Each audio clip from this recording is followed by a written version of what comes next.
بسم اللہ الرحمن الرحیم۔ محترم ناظرین، السلام علیکم۔ نبی کریم حضرت محمد صلی اللہ علیہ وآلہ وسلم کا یوم ولادت مختلف علماء کے مطابق 8، 9، 12 اور 17 ربیع الاول ایک عام الفیل بیان کیا جاتا ہے، لیکن زیادہ تر علماء کا اجماع 12 ربیع الاول پر ہے۔ عیسوی سال کے مطابق یہ تاریخ 20 یا 22 اپریل 571 عیسوی بنتی ہے، جس وقت حضور اکرم صلی اللہ علیہ وآلہ وسلم اس دنیا میں تشریف لائے۔ اس وقت قمری مہینے یعنی محرم، صفر، ربیع الاول وغیرہ تو تھے، لیکن سالوں کی اسلامی تقویم کا نظام نہیں تھا۔ چونکہ اسلامی تقویم کا نظام نہیں تھا، لہٰذا کسی بھی بچے کی پیدائش کو بیان کرنے کے لیے کہا جاتا کہ فلاں واقعہ کے اتنے عرصہ بعد فلاں بچہ پیدا ہوا۔ عام الفیل کا مطلب ہے ہاتھیوں والا سال۔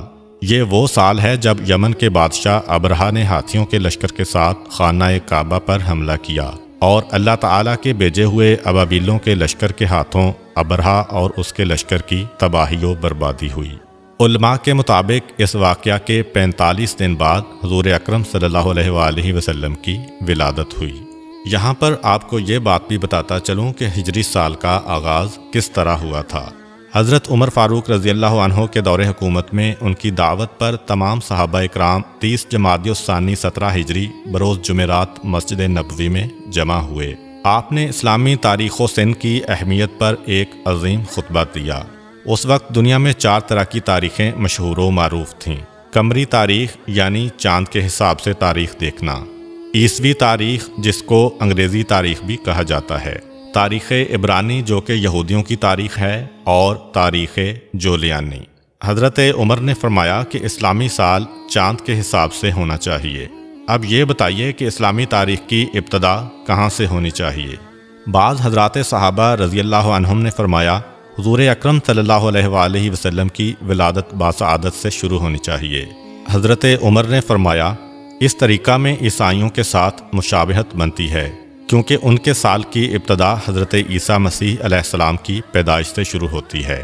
بعض صحابہ نے فرمایا کہ جب آپ صلی اللہ علیہ وآلہ وسلم کو نبوت ملی، اس دن سے تاریخ اسلام کی ابتدا ہونی چاہیے۔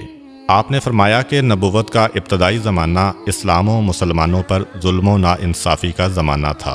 بعض صحابہ نے فرمایا کہ آپ صلی اللہ علیہ وآلہ وسلم کی وفات سے ابتدا ہونی چاہیے۔ حضرت عمر نے اس رائے کو بھی رد فرما دیا اور فرمایا کہ آپ صلی اللہ علیہ وآلہ وسلم کی وفات امت مسلمہ کے لیے حادثہ کبریٰ اور نقصان عظیم تھا، اس سے تاریخ اسلامی کی ابتدا مناسب نہیں۔ پھر حضرت عمر فاروق نے خود فرمایا کہ تاریخ اسلامی کی ابتدا ہجرت سے شروع ہونی چاہیے، اس لیے کہ ہجرت ہی سے حق و باطل کے درمیان فرق و امتیاز قائم ہوا اور ہجرت ہی سے اسلام کو فتوحات ملیں۔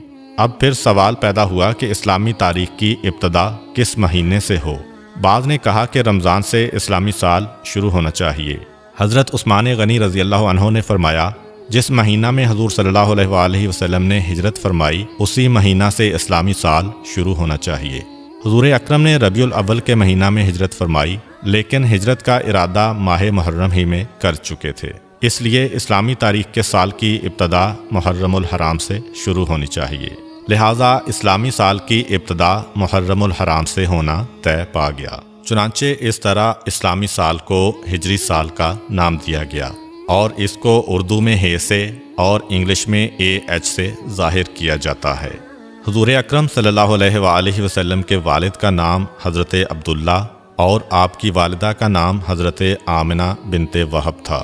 حضور اکرم کی ولادت سے پہلے ہی آپ صلی اللہ علیہ وآلہ وسلم کے والد حضرت عبداللہ کا انتقال ہو گیا تھا، اور آپ ابھی 6 سال کے تھے کہ آپ کی والدہ حضرت آمنہ بھی اس دنیا سے رخصت ہو گئیں۔ اس کے بعد 8 سال کی عمر تک آپ کی پرورش آپ کے دادا حضرت عبدالمطلب نے کی۔ 8 سال کی عمر میں آپ کے سر سے دادا کا سایہ بھی چھن گیا، اور پھر 8 سال کی عمر سے لے کر جوانی تک آپ اپنے چچا حضرت ابو طالب کے زیر کفالت رہے۔ جس رات آپ دنیا میں تشریف لائے تو اللہ تعالیٰ نے بہت سے معجزات دنیا کو دکھائے۔ فارس کا آتش کدہ جس میں 1000 سال سے آگ روشن تھی اور فارسی اس آگ کی پوجا کرتے تھے، وہ اچانک بجھ گئی۔ کسریٰ کا محل 2 حصوں میں تقسیم ہو گیا اور 14 کنگرے ٹوٹ کر زمین پر گر پڑے۔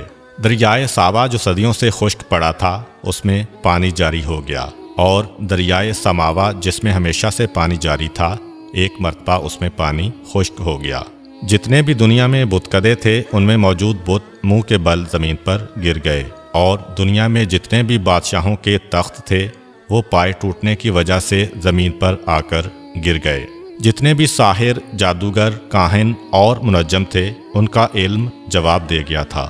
زبان سے غیب کی خبریں بتانے والے ایک رات کے لیے گونگے ہو گئے تھے، خاص طور پر وہ کاہن جن کے ہمزاد آسمانوں سے ان کے لیے خبریں لاتے تھے، ان کی اور ان کے ہمزاد کی ملاقات کا سلسلہ ختم ہو گیا تھا۔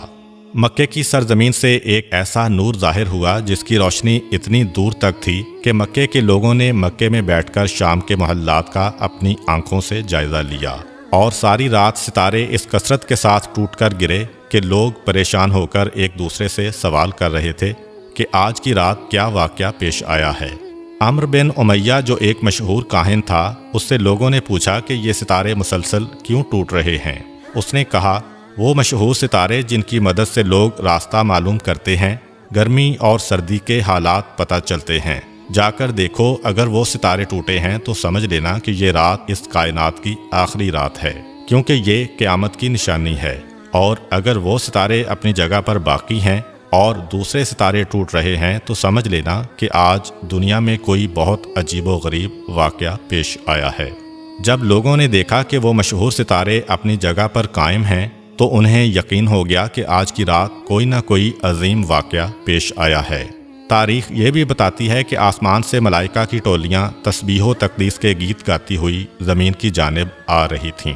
ان غیر معمولی واقعات کو دیکھ کر جہاں انسان حیران تھے، وہاں شیطان بھی پریشانی اور حیرت میں مبتلا تھا۔ اس نے اپنے چیلوں کو جمع کیا اور ان سے کہا کہ پتہ کرو ماجرا کیا ہے۔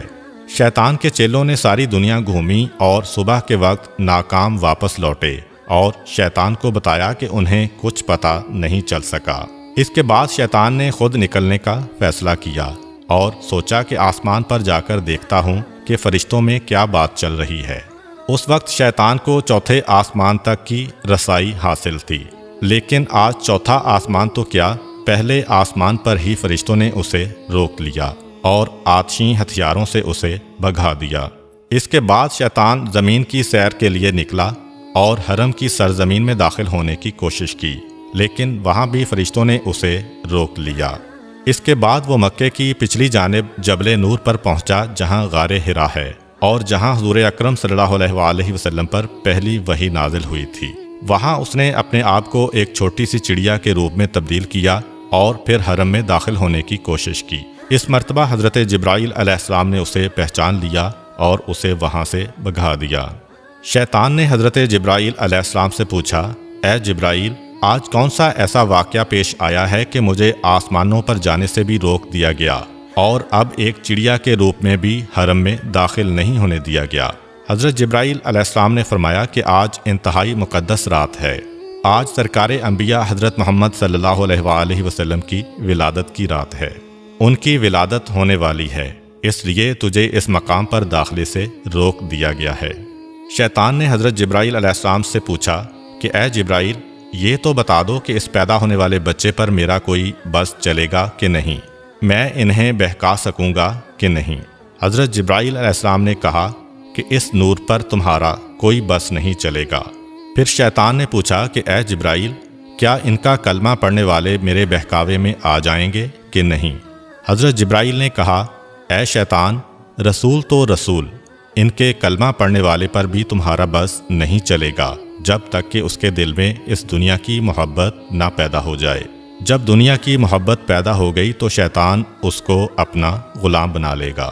حضور اکرم صلی اللہ علیہ وآلہ وسلم کی والدہ جناب آمنہ کہتی ہیں کہ دوران حمل مجھے کبھی کوئی گرانی یا تکلیف محسوس نہیں ہوئی، اور نہ کبھی کوئی ایسا احساس ہوا جو پہلے بچے کی ولادت کے وقت عرب کی عام عورتیں بیان کیا کرتی تھیں۔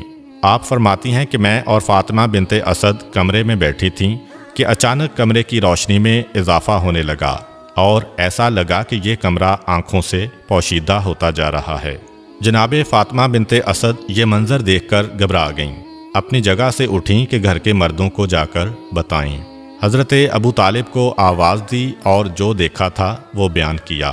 حضرت ابو طالب نے کہا، فاطمہ گھبراؤ نہیں، یہ سارا منظر اس نور کی وجہ سے ہے جو اس دنیا میں تشریف لانے والا ہے۔ حضرت آمنہ کہتی ہیں کہ ادھر حضرت فاطمہ بنت اسد باہر نکلیں، ادھر ایک سفید پرندہ نظر آنے لگا۔ عجیب بات یہ ہے کہ مکان کی چھت بھی غائب ہو گئی ہے اور ہر طرف اس قدر نور ہے کہ جس نے میرے ارد گرد کی تمام چیزوں کو پوشیدہ کر دیا ہے، اور اب میں گویا 7ویں آسمان تک کا مشاہدہ کر رہی ہوں۔ جناب آمنہ کہتی ہیں کہ اس وقت ایک سفید پرندہ آیا، اس نے اپنے جسم کو میری پیشانی سے مس کیا۔ جیسے ہی اس نے اپنا جسم میری پیشانی کے ساتھ مس کیا، میرے گرد جتنا نور تھا وہ سمٹ کر میری پیشانی میں جمع ہو گیا۔ جناب آمنہ نے آسمانوں کا نظارہ کر لیا اور اس کے بعد ان کو اپنا کمرہ دوبارہ نظر آنے لگا۔ جناب فاطمہ بنت اسد بھی اس وقت دوبارہ تشریف لا چکی تھیں۔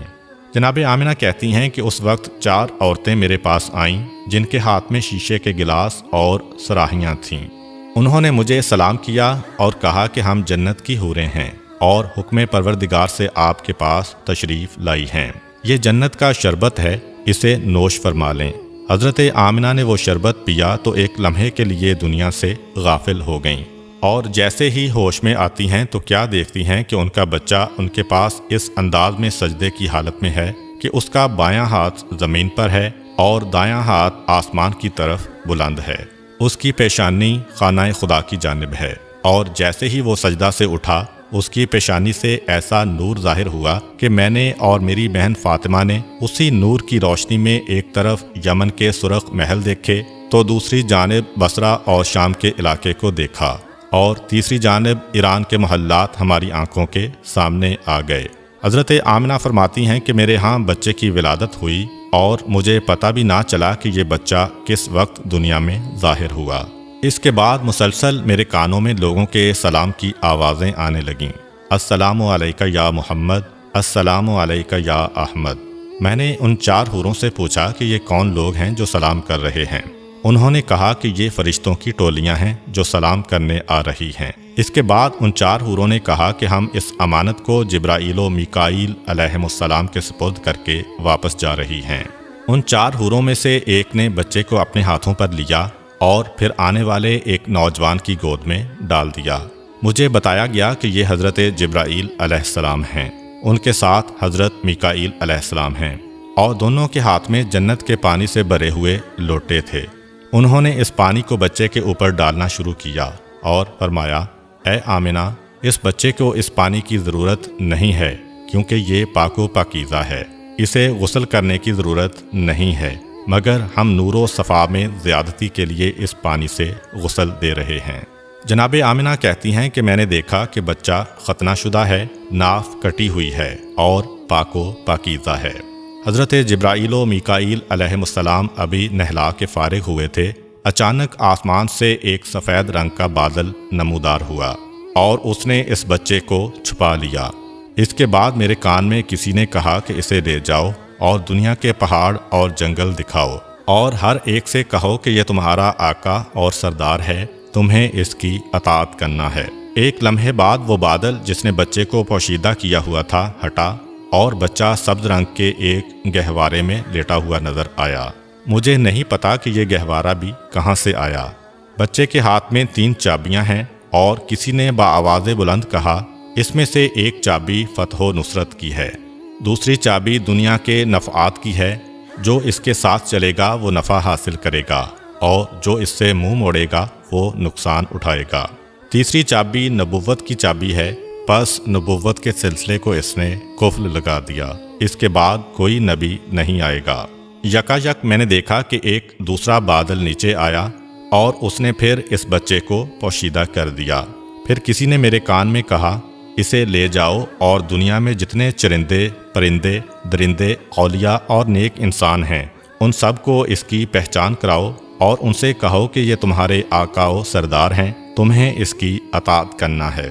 تھوڑی دیر بعد وہ بادل بھی ہٹ گیا اور میرا بچہ اسی انداز میں گہوارے میں لیٹا ہوا ہے، اور اب اس کے سرہانے 3 آدمی کھڑے ہیں۔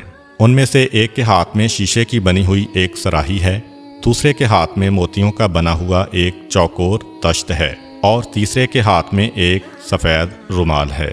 اسی وقت میری نگاہ میرے بچے کی جانب گئی تو میں نے دیکھا کہ میرے بچے کے دوسرے ہاتھ میں بھی ایک سفید رومال ہے، یعنی ایک ہاتھ میں 3 چابیاں ہیں اور دوسرے ہاتھ میں سفید رومال، اور کوئی کہہ رہا ہے کہ اب دنیا اس کے قبضے میں ہے، یہ دنیا میں جسے چاہے دنیا سے محروم کرے۔ پھر وہ 3 آدمی آگے بڑھے اور موتیوں کا تشت بچے کو پیش کیا اور کہا کہ اس میں سے جس حصے کو چاہو پکڑ سکتے ہو۔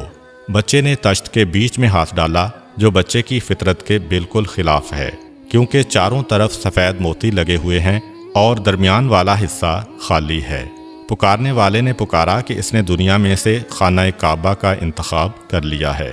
پھر بچے کو اسی تشت میں بٹھایا گیا اور ان میں سے ایک آدمی نے بچے کو اسی پانی سے ایک مرتبہ پھر نہلایا جو جبرائیل علیہ السلام لے کر آئے تھے۔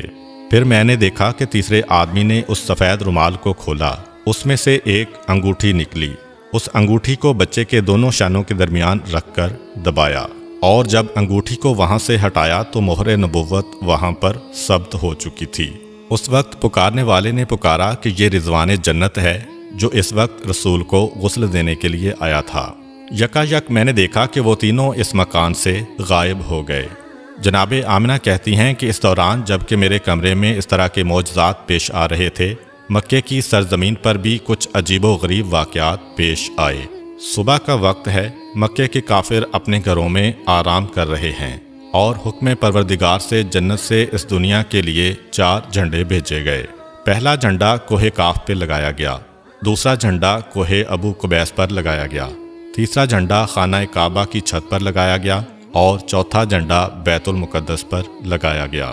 جبرائیل علیہ السلام اس وقت جنت سے ایک قندیل، ایک شمعدان اور ایک جھالر لے کر آئے اور اسے کعبے کے دروازے پر لٹکا دیا گیا، اور پروردگار کی جانب سے جنت سے یاقوت سرخ کا بنا ہوا ایک خیمہ حضرت عبد المطلب کی خدمت میں بھجوایا گیا۔ یعنی آج کی رات مکے کی سجاوٹ ہو رہی ہے، مکے کو سجایا جا رہا ہے۔ صبح کے وقت مکے والے اٹھتے ہیں اور حیران ہو جاتے ہیں کہ رات کے وقت ہم نے آسمان پر عجیب و غریب واقعات کا مشاہدہ کیا تھا، مگر اب تو ہمارے ہی شہر میں یہ قندیل کہاں سے آئی؟ کعبے کے دروازے پر لٹکنے والا اتنا خوبصورت جالر کہاں سے آیا؟ یہ خوبصورت جھنڈے کون لگا گیا؟ اور جب حضرت عبد المطلب کے گھر کے صحن میں یاقوت سرخ کا خیمہ دیکھا تو اکثر سرداران مکہ کے دل میں حسد کی آگ بھڑک اٹھی کہ جو چیز ہے وہ عبد المطلب کو ہی مل رہی ہے، جو نعمت بھی ہے انہی کو مل رہی ہے، تو وہ دشمنی کا سلسلہ جو چاہے زمزم کھودتے وقت شروع ہوا تھا وہ مزید بڑھ گیا۔ غرض یہ کہ جب رات ختم ہوئی اور رسول خدا کی ولادت ہو چکی تھی، سارا مکہ جگمگا رہا تھا، اور حضرت عبد المطلب اپنے مکان میں یہ انتظار کر رہے ہیں کہ میری بہو آمنہ کی طرف سے مجھے کیا پیغام ملتا ہے۔ دوسری طرف سارا مکہ کعبے کے باہر جمع ہے۔ ایک یہودی عالم خانہ خدا کے باہر بے چینی اور بے قراری کے عالم میں ٹہل رہا ہے اور ایک ایک سے سوال کر رہا ہے کہ کیا کل تمہارے ہاں تو کسی بچے کی ولادت نہیں ہوئی؟ سب لوگ اسے پاگل سمجھ رہے ہیں کہ اس سوال کا مقصد کیا ہے۔ اس نے کہا کہ میرا علم گواہی دے رہا ہے کہ کل مکہ میں کوئی بچہ پیدا ہوا ہے، تو پس بنی اسرائیل سے پیغمبری ختم ہو گئی ہے۔ یہودیوں کے لیے ہمیشہ ہمیشہ کی ذلت ان کا مقدر بن چکی ہے۔ مجھے پریشانی اسی بات کی ہے۔ وہ بے چینی سے ٹہل رہا ہے کہ میرا قبیلہ ہمیشہ ہمیشہ کے لیے ذلیل ہونے والا ہے، پیغمبری ہم میں سے ختم ہونے والی ہے۔ بار بار آتا ہے اور ہر ایک سے سوال کرتا ہے کہ خدا کے لیے بتا دو، تم میں سے کسی کے ہاں بچے کی ولادت تو نہیں ہوئی؟ ہر ایک نام میں جواب دیتا ہے۔ آخر میں گھبرا کے کہتا ہے کہ کوئی یہاں آنے سے باقی تو نہیں بچا؟ لوگوں نے کہا کہ انتظار کرو، ابھی سردار مکہ آنے والے ہیں، جب وہ آئے تو ان سے سوال کرنا، باقی سب تو یہاں پہنچ چکے ہیں۔ یہودی عالم کو پتہ چلا کہ حضرت عبد المطلب کے ہاں پوتے کی پیدائش ہوئی ہے۔ بے چین ہو کر حضرت عبد المطلب کو کہتا ہے کہ ایک مرتبہ میں اس بچے کی زیارت کرنا چاہتا ہوں، تاکہ جس مقصد کے تحت میں اپنے وطن کو چھوڑ کر اتنے مہینوں سے مکے میں مقیم ہوں وہ پورا ہو جائے اور مجھے پتہ چل جائے کہ واقعاً وہی بچہ پیدا ہوا ہے کہ نہیں۔ جناب عبد المطلب اس عالم کی بے چینی کو دیکھتے ہوئے پیغمبر اسلام کو ایک گہوارے میں لے کے آتے ہیں۔ یہودی عالم کی نگاہ اس بچے پر پڑی اور بے اختیار چیخ ماری کہ یہی وہ بچہ ہے کہ جس کے بعد بنی اسرائیل کی بادشاہت ختم ہو گئی، بنی اسرائیل سے نبوت ختم ہو گئی۔ یہی وہ بچہ ہے جو ساری دنیا کا حکمران بنے گا، اور اس کی وجہ سے عرب اپنی سرزمین سے نکل کر ساری دنیا میں پھیلیں گے۔